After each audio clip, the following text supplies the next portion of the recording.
Welcome everyone to Electronic Talks podcast. I'm your host Johannes and I'm here with a renowned Swedish DJ named Storken. Welcome. Oh, thanks. How are you doing, man? I'm good.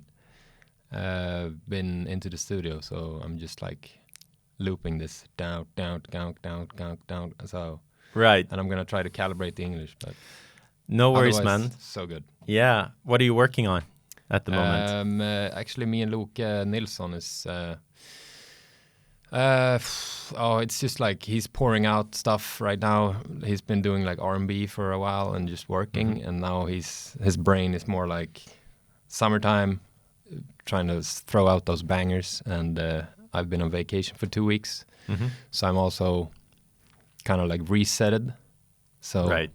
We're both like spitting things out, so it's really nice. Exciting. Yeah, really good. He's so fucking. He's got great skills. Awesome. And you also had a great show yesterday at Lille. Yeah, that was really nice. Yes. With Johan.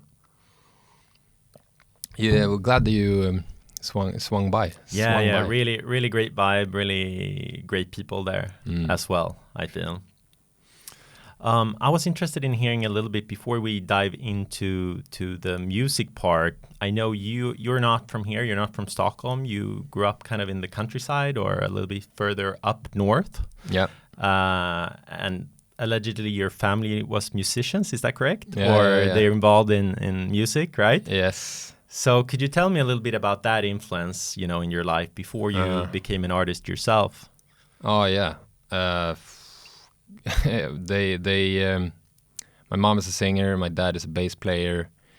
There's like 800 people in the village that I'm from, so you had like 11 friends, but so music probably got to be a big part.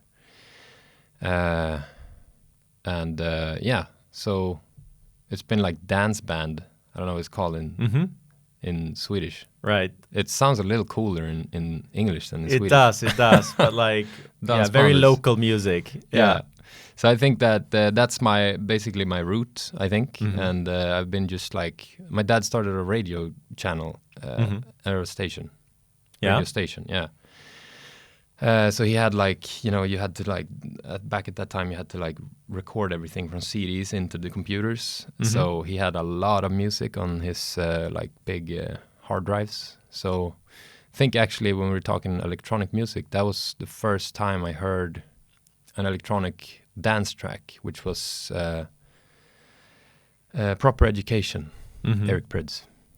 Wow. Okay. So that was through that like hard drive music that you were listening. These fucking earphones. I was just like, I was so intrigued because he has like a bass line in it that's like it's 2 bass lines or something that kind of like works with each other. And I remember I actually noticed that and like, wow, what is he doing? Yeah. Kind of like. So Prydz is really, really, really a big influence. Really? Yeah. But I didn't really realize it because I've been running around all the other corners of music genres and stuff. But yeah, I think many people would say that you have kind of a synthy 80s influence as well. Are there certain parts of that era that had a special significance for you? Or yeah. You listen to what your mom and your dad has in the shelf. So my dad had basically everything then because he had a radio station, but it was still like my mom has like put me into this Tina Turner and like, I'm so excited. Like a lot of these cheesy, like still pretty good tracks. And my dad is more like a classical rock, like Dire Straits and maybe not Pink Floyd, but right. Eagles, Status Quo. That kind of mode. He actually dragged me to a show with Status Quo when they were playing at Jamtli in Östersund. So I was in high school then. Yeah. And he's like dragging me there and like, you have to see these guys. These guys fucking played the Live Aid with Queen and everybody. I didn't even know what that was at the time because I had a bandana and like a basketball tank top and, was OG. God, I looked like Ali G or something. Nice. But yeah, he dragged me there, and I stood there with my hoodie in the crowd, and it's like everybody was 50, and they were like, and it's kind of like trancy as well. Like my dad has always been telling me like, but what do you get like this? It's just boom, boom, boom, boom, and I'm like, yeah, but like rock is the same. Yeah, but it's just a different type of frequency or whatever. Very but it's true. still that pulse and that. Yeah, that drive. Yeah, so I got that from there. But I remember in the crowd with Status Quo that I was like standing and just like bored. Yeah. I didn't want to move as the other ones because they are seeing their heroes right now, you know, and I'm like, who the fuck are these guys? Yeah. And I remember, I don't know, it's like Rick Parfitt is the one that died, I think, recently, but the bald guy. Right. He looks like Jay Staff. Right. Yeah. He just drops his guitar, like he's got a hanger on it, but he drops it and he points at me and he goes, right. And I'm like, fuck.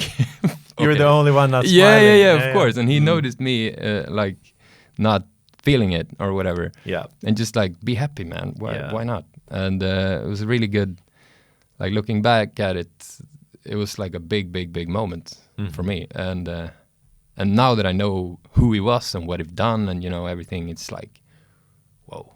Yeah. Got a message from that dude.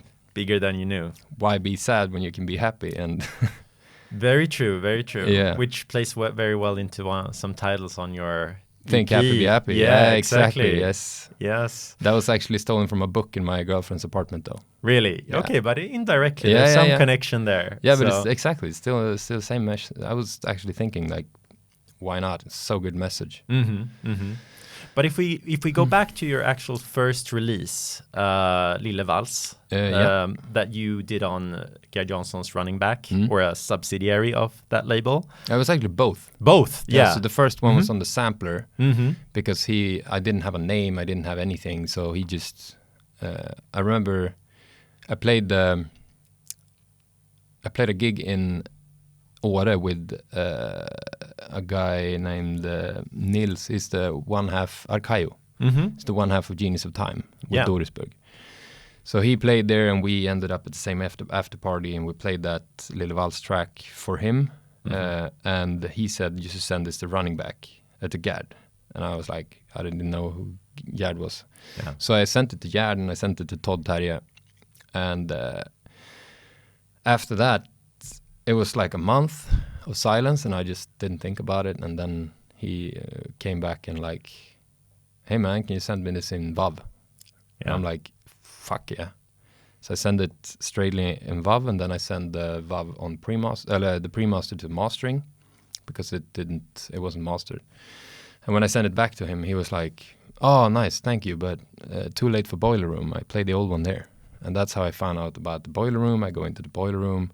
I'm on this train with the Schmecken, and it's like, what's happening, man? And I'm like, I don't know. I'm going down to the apartment to see Gerd play, among others. Yeah.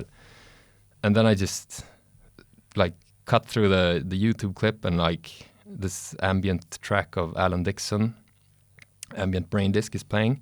And then I just hear this hi-hat loop, and I'm like, this is my hi-hat loop. Are you kidding me right now? Like, what the fuck? You know, you can't really like comprehend that it's that track coming out of the speakers in that clip at that place. So that was massive. Like, I was like, and seeing that reaction, it was crazy. And then so when I came down to the apartment, we spoke about it, and he was like, "Yeah, I want to release this on a VA." On a sampler. So we started out releasing it as a sampler at this Running Back, and then he wanted to release it as a single too, with the remixes of Patrick Topping and Ajax, you know, Pontus. Yeah. And there was one more, I think. Yes, there's one other remix. I'm not sure Why which one. can't I find it? Yeah. Oh, shit. No worries, dude. But anyways, that's an amazing story. Yeah, it's the Gerd Janson one. The Gerd Janson He did one, Talamanca dub or whatever. Yes. It's really nice when it's sunny. And that must have been a very magical moment in time for you. And what opened up? What happened like after having your first track out in the open like that? Like what kind of doors opened for you? Oh my God, so many doors. And I realized, I think that a breakthrough is really good because you kind of discover that you can do it. It's possible. Mm-hmm. And just the feedback. I remember I was working nighttime receptionist at Holiday in Åre. Mm-hmm. Holiday Club is like a big hotel. And I was just reading the comments of the YouTube clip, Boiler Room, and people are like asking, like, is this Todd Terje? Who is this guy? Or what's this track? And like, this is a belter, and like, whatever, what's a belter? And I'm like, just getting that feedback from randoms, appreciating a piece of art that I've done on the kitchen table with a laptop like 5 years ago. Yeah. I mean, I made that 2015, I think, after actually I was going to a Terje show at Berns. Mm-hmm. Yeah. I can't remember really what, I think it was 2 times, but it was somewhere around 2014, 2015. Yeah. And no one of my friends knew about him, so they didn't want to follow. Yeah. So I was like, okay, you can sit there and drink beer. I'm going to Terje. Yeah. Because I've heard some of his tracks. And I go there by myself. I go in and I'm like, I don't know. It's like we're going to IKEA and you find that bollhav. What do you call it? Yes. The sea of balls. Different colors. Like, and he's like there with a keyboard and just like stomping his foot. I think he's barefoot as well. Yeah. And he's just like, and the happiest Norwegian disco magic just comes out, and like everybody was my best friend in there, and I've never met anybody, and everybody was just like so overwhelmed of the happiness. And this was really during the really dark period of Stockholm nightlife. Yeah, everything was like, I love like Parallax Deep, Mylorenko, and all of the dub minimal things. Mm-hmm, mm-hmm. It's a great spine, I think, production wise, and I love rhythms because I'm a drummer, so. I don't mind it. Yeah. But it was very like melancholic and very dark for a while with the melodic tech house, whatever, techno mode. Yeah. So when he came and just like fucking hit the flashlight with all the different colors, it was just magic. So I went home, made Lille Vals. That's amazing. That's a great backstory. So basically that was one of the inspirations that made you want to create this kind of sound that you became kind of your signum. Yeah, but I didn't realize it until 2019 when Gerd Janson showed me there was like a target group for it. Right. I didn't know about it. I was just, So previously you were experimenting with a lot of different sounds. I had no idea what I wanted to do. Yeah. So when I realized that there was like a target group for this type of music, I just like, okay, they want this. I got plenty of that. Mm-hmm. Like it was just placed in a weird box at the time, like from 2015, and I didn't even play it to people. Like I didn't ever played it out. And then, Nils from Archive, he was like, dude, you should send this to Gerd. Yeah. I was like, okay.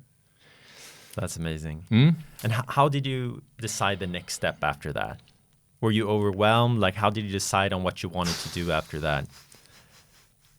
I think everything just came. Like, I just wanted to paint, basically. Mm-hmm. And I did. And I quit my job, and I just like, I remember I was like running short of cash, and I'm like, fuck, I just need time to finish these projects that I've started, so I can just get. It's like if you make a cinnamon bun, and you don't complete it, it's not you can't sell it, and you can't like present it. No. So I manifested time thanks to my girlfriend, who is like a big. I don't know. She knows everything. Yeah. Right. And she's like, manifest what you want and you'll get it. It'll come to you. Mm-hmm. Okay. So I manifest time. I get like a Volkswagen sync that pays me like a 1 year salary on one invoice. And I'm like, perfect. Nice. COVID hits. I'm in the studio for 1 year. Don't have any economical thoughts at all. Yeah. I just burned that money on having a year in the studio, being free from employers or whatever. Magnificent. Yeah. It was so nice, but it also makes you a little crazy. I see, because you get too much free time and no frames and no, a lot of decisions, brainstormings, what you decide to go through with and what you decide to I think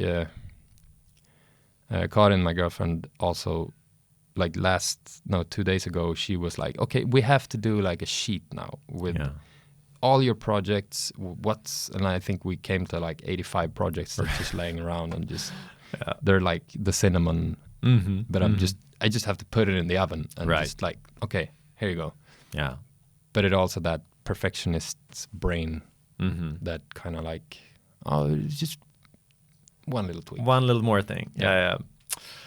And I guess this whole process of that year and everything, is that what led to Skogsdisco, the EP? So that's exactly, that's the manifested time. Yeah. That's so nice. I did all of those tracks. They're really like happy and they're really bouncy and like happy, and that's because I was doing them while riding on this Lille vals summer happiness of like, wow, what is happening? Like I was so glad. I smoked a lot of weed and like jumping around at meadows in Åre and like picking cloudberries, and then Mylta is actually called cloudberry jam in Jämtska.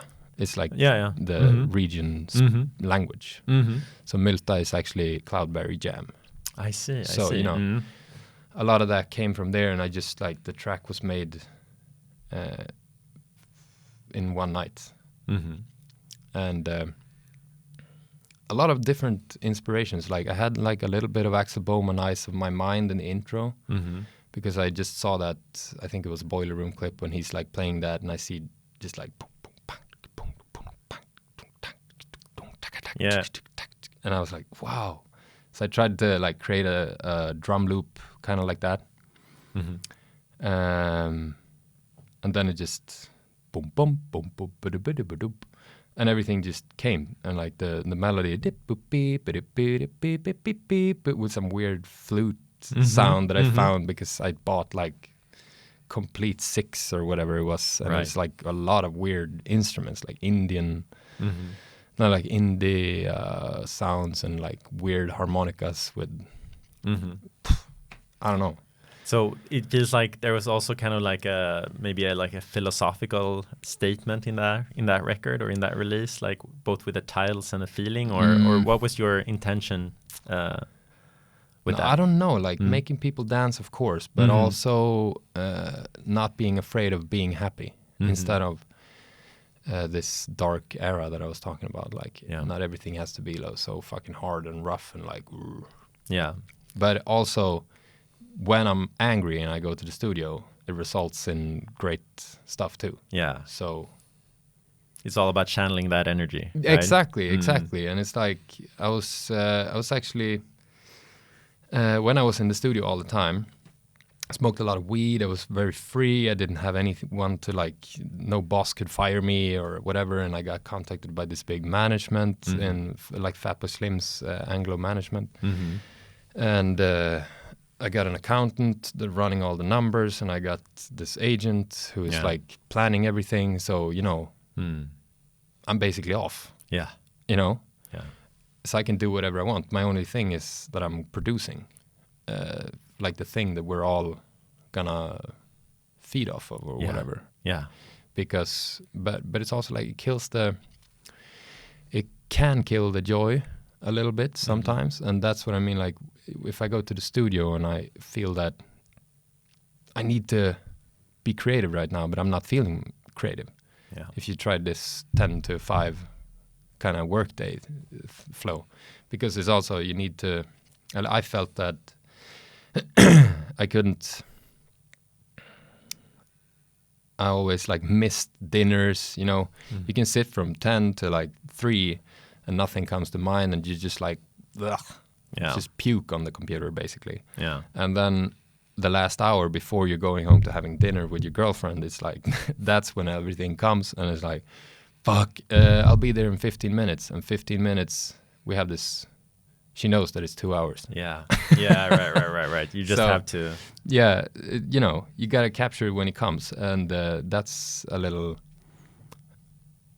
you know, there's no school that prepares you for anything of this. No, that's true. Wow. But I got a lot of great, I'm always listening to like, philosophically, I'll say like Alan Watts and Joe Rogan, somewhere in between there. Yeah. And also a little bit of Albert Einstein. But I think that we've misinterpreted like the word play, because when we translate that to Swedish, we think spela, which is bounded by rule. It's like a game that has rules. But play could also be like playing with a toy, you know?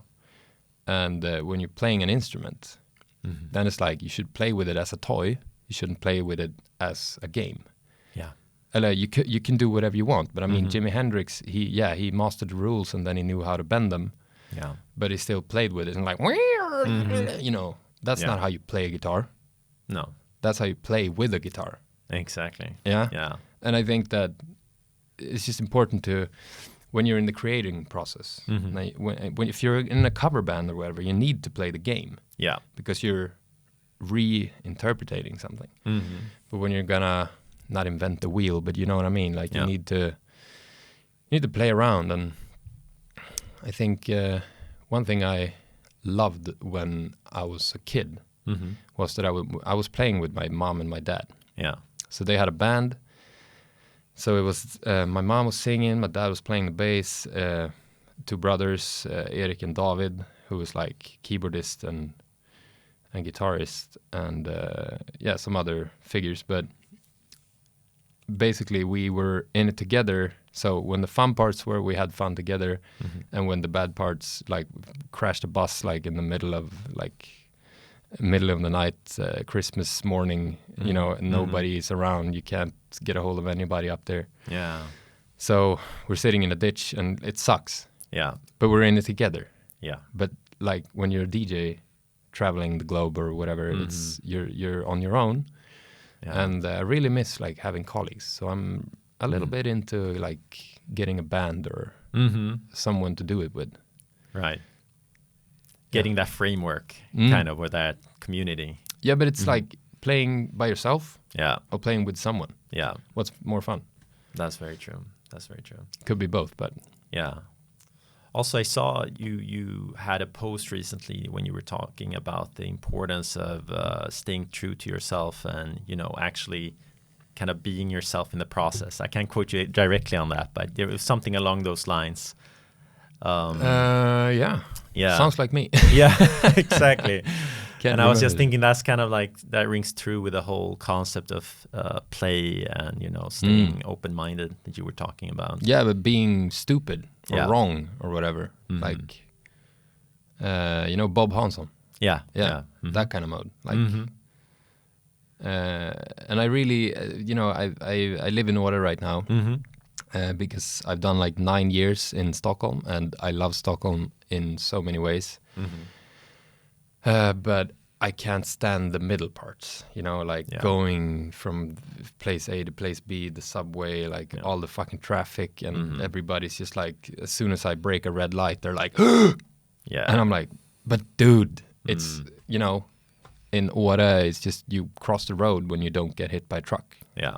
But here it's like you follow the you know, so when I drive a Voi here, I got a lot of bad karma. Yeah, for a lot of angry people. Yes. Yeah, but it's like in the slopes, you know. You know, you run. Somebody said it was really good. Like when you're going like from off piste and you're coming from the high peaks into the forest, and there's a lot of small trees. Yeah, you're not looking at the trees. You're looking at the path. Yeah, between the trees. So you don't even see the trees. The trees are irrelevant. It's just like there's the path, there's the path, there's the path, there's the path. And it's the same thing when I'm going on a Voi. Yeah. So, you know, but everybody, it's kind of like a very stressy environment. No, I get that. And I get also that there's like we have to communicate and be careful because if everybody would do like I do, it would fall apart. Could be a problem. Like a card house, like. Yeah. So yeah. So what would you say like happened after Skogsdisco then, after that EP release and everything? Because you've been doing a lot of remixes, different kinds of work. Like what would you say about that period up until now for you? What's been your focus? My focus has been, I think, mainly establishing, because after Skogsdisco, I was like, okay, I don't really know what I want to do, music-wise, production-wise. Yeah. So I just figured, like, let's seize all this momentum that I've got going. Yeah. So I started just like, okay, trying to build an economy, trying to, it's a lot of hats to wear when you're an artist. And I think that Skogsdisco was released on Storkenland, which was a label that I started, and I had a bunch of ideas, and I wanted it to be like a channel for local artists that doesn't maybe... like when people send tracks to Running Back, there's a queue. Yeah, of course. And it's also like a very high standard, and it's very... we want this, we don't want that. And it's the same with the Studio Bonus. I can imagine, they get so much because they're already big. Yeah. You know? And Storkenland was supposed to be like an underdog way into the music scene. And that's how all great labels have started too. Yeah.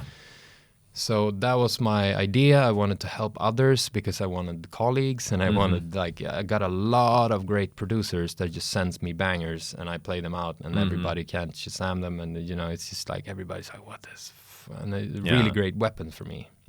So it's like shout out to the Boring Crew Records in Oslo, and Vacay Nation in Gothenburg, Loke. Carl F. Eugen, it's a lot of great producers. Paddy Chambers, wow, he made like seriously, it's like one of the greatest tracks I've heard in 2 years, dance track. Oh, really? Nobody else has it. So it's like, it's a really great weapon to have. Yeah. So that's really nice.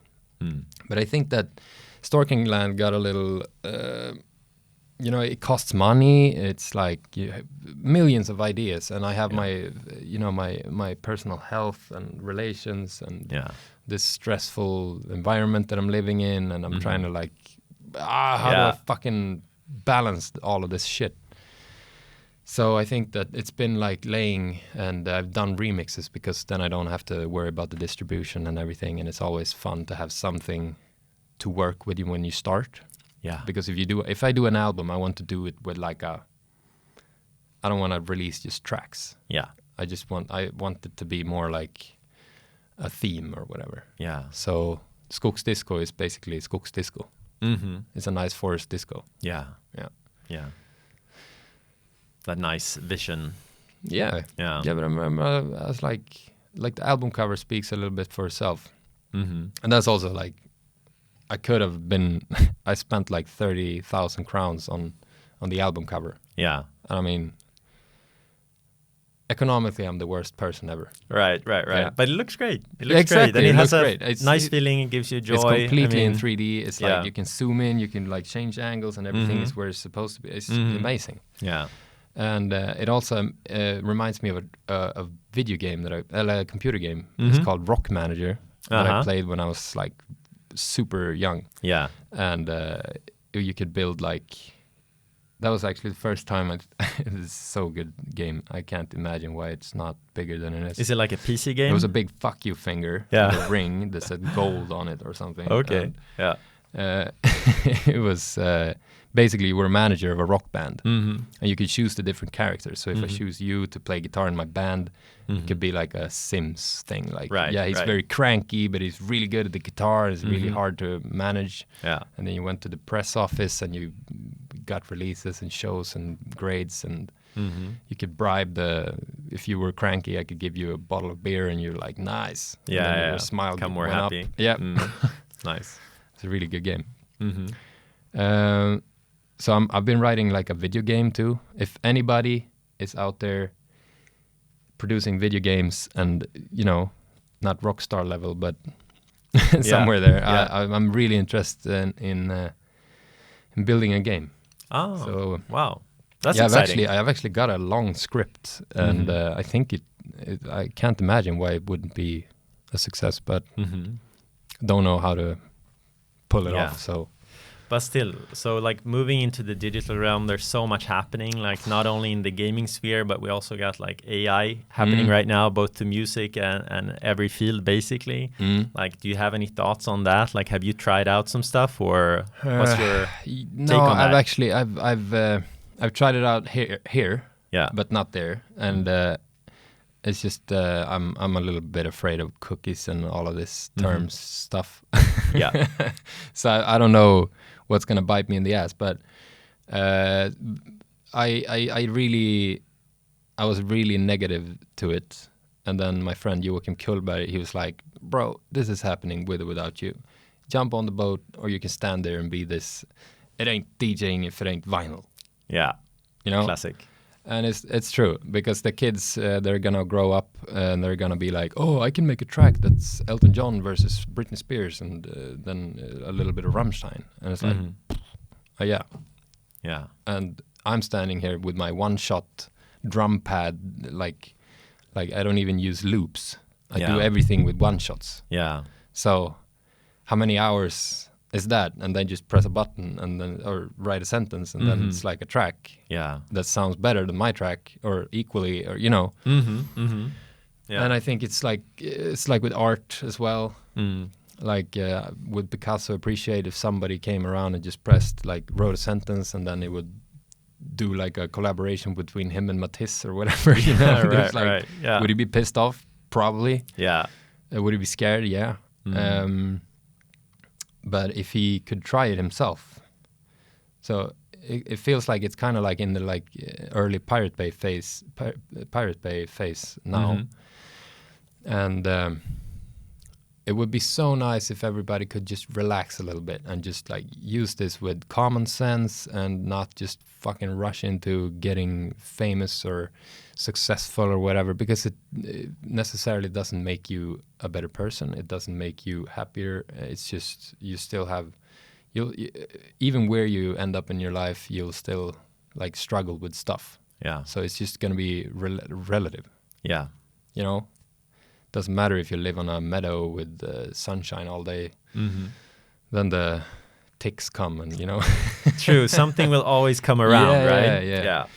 So you still have to have that shield up and adapt yourself into life. So stop chasing and start just expressing yourself. Yeah. And I actually read about because I was talking to Joachim about this, what's going to happen. Yeah. And I think that it would be great to have like some sort of, I can imagine it's going to go down like something like this. It's going to be chaos, like Wild West, and everybody's gonna do everything, and it's gonna rip everybody off, and Eminem is gonna sue a bunch of people, and you know, around.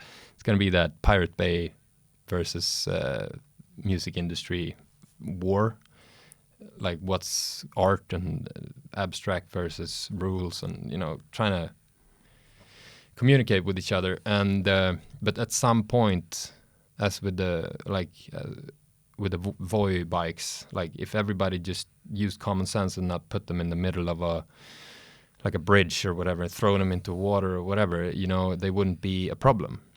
Yeah. And but then you have to regulate it, because Agda 56 is like getting mad and sending in complaints and everything, and you know, stacking up that pile. We have a problem. We need to fix this. You know. And I think that it's going to be the same in the music industry. So at some points it's going to be regulated. So my hope is, and I'm going to plant this into the world right now. Yeah. It's like with STIM money, that if somebody writes like, make a track like Storken. Yeah. If my name or my artist is mentioned in the algorithm, in like the narrative, it should like go to me. Excellent. As the artist. I love that idea. It's a pretty good thing. And I actually read about, Joachim sent me a link about the Grimes. I don't know the artist, but she made like her own app or whatever that was supposed to. You can make a collab with her if you wanted, and then she would take 50%, and they could also say this is a collaboration with Grimes, AI Grimes or whatever. Yeah. And I think that's a good idea. But then I read like, and maybe you can get the publishing too. And you know, publishing is like the easiest way to see a track is 200%. So usually, if you split 50-50 on the master, there's still like a hidden publisher side that actually is the one that gives you a lot of money. So hopefully that will happen. That something will like we don't want regulations. No, we don't want that, but it's probably gonna get to that point because everybody is so into this right now. And just experimenting is awesome, and be free and try you know, whatever feels like you wanna. You will need to play, like play with the toy, like play. No, I agree. I mean, there has to be some kind of fusion of both worlds. And the question is like, where is it going to land, like on this side or that side? And I think solutions like the one you mentioned could be like a great tool of making people a bit more relaxed about it, and not like freak out about it like everyone's doing now. But then it's like, because if I were to use like Phil Collins, if I would be like, make this, I could probably, I don't know if this is possible, but I think so. If I record my voice singing like something, and then I say to another AI service, like interpretate this as Phil Collins, and it would sound like Phil Collins saying what I just sang. But they're not cutting it out from him, so he can't sue them because it's imitating the frequencies of his voice. So it's kind of like, what is stealing? And you know, it's a Twilight Zone. It's a Twilight Zone for sure. And then, I mean, he would probably. It's such a deep. It is. It's a rabbit hole. It's like spiraling into nothing. It's definitely like a rabbit hole. It is. Okay, so apart from everything that's going on, like, what do you have your mind set upon in the, you know, approximate future? You know, this summer and autumn. Is there something people should, you know, stay on and watch when it comes to stuff you're releasing and playing? Yeah, I've got great. I don't have plenty of plans of the summer gig-wise. I'm gonna focus on music and trying to pull off fewer gigs because last year was just crazy and I just like, whoa. I mean, I'm a divorced child, so I'm used to traveling between mom and dad weekly basis, living in a bag, you know. So it's been pretty nice to travel, and I've been like all over, it feels like, but.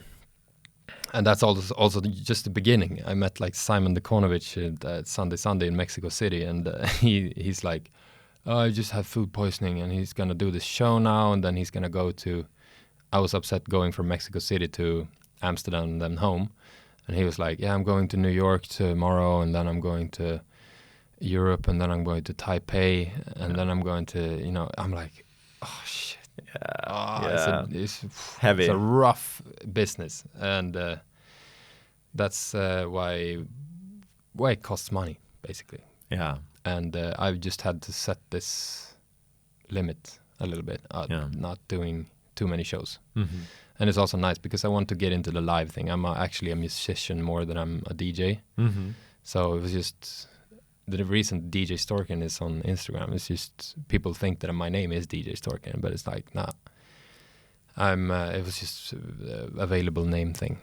But I'm actually, the sickest thing about the summer is I'm gonna play back to back with Terje.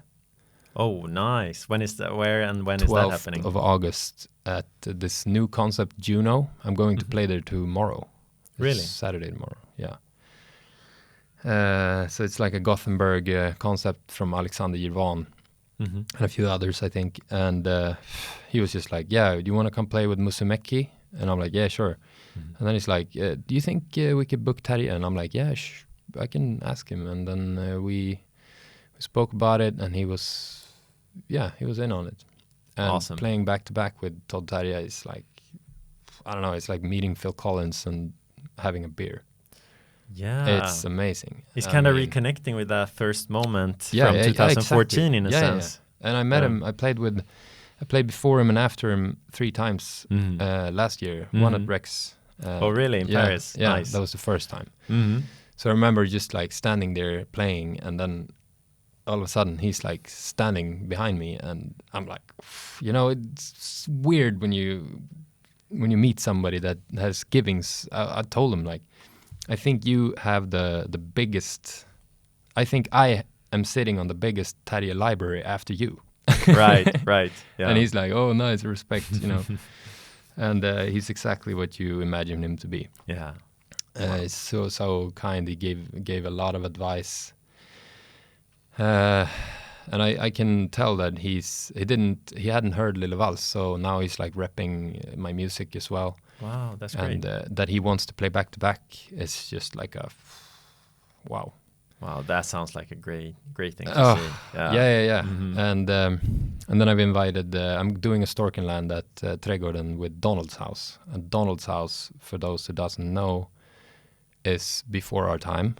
I mean, he's from Australia, 2 brothers. Now the one brother, I think, became a dad and jumped off, but so good music, such a good music. And he's got everything, I feel like. And he's coming here to Europe, so I booked him to Thursday at Trädgården, the 29th of June. 29th of June. Yes, and Terje 12th of August in Gothenburg. That's awesome. Yeah. And in the meantime, like, you don't know when you're going to release something. You're going to release it when you're ready. Yeah, I have one scheduled release, and then I have an edit pack because I've done a lot of edits, and I have like 120 scheduled ones. Wow. So okay. I need to finish those as well. But I'm going to release an edit pack. I wanted to release it. When does this air? Next week. Yeah. I wanted to like finish it. I need deadlines, you know? Yeah. So I figured like maybe I just promote this and just get it out there. Yeah, like the cinnamon bun, it could Go be burned for it. buns, I don't know, whatever. Yeah. Just like eat it if you want. I don't, you know. But that's one, and then me and Hammer have a track called Marabou that will be released at Running Back for the next sampler, so probably August somewhere. That's exciting. Yeah. As well. That was an angry track. An angry track as well, so I just that's made something an angry different. track and I sent it to Hammer and like, hey man, you care to finish this off? And he's like, fuck yeah. I did it in an IG story as well, so he just responded officially, And then that was it. So it was like, nice. Amazing. So many exciting things. So I'll be looking forward to being there for some of those events for sure, seeing you play. Yeah. And I mean, thank you so much for coming to the studio, coming to the podcast, man. Really appreciate it. Yeah. So thank you so much. Thank you. So that's it for this episode of Electronic Talks. Be sure to follow Storken on his channels, DJ Storken at Instagram. And also make sure to follow us both on YouTube and on Spotify, where we actually have the video feed as well nowadays. So thank you so much and see you again next week.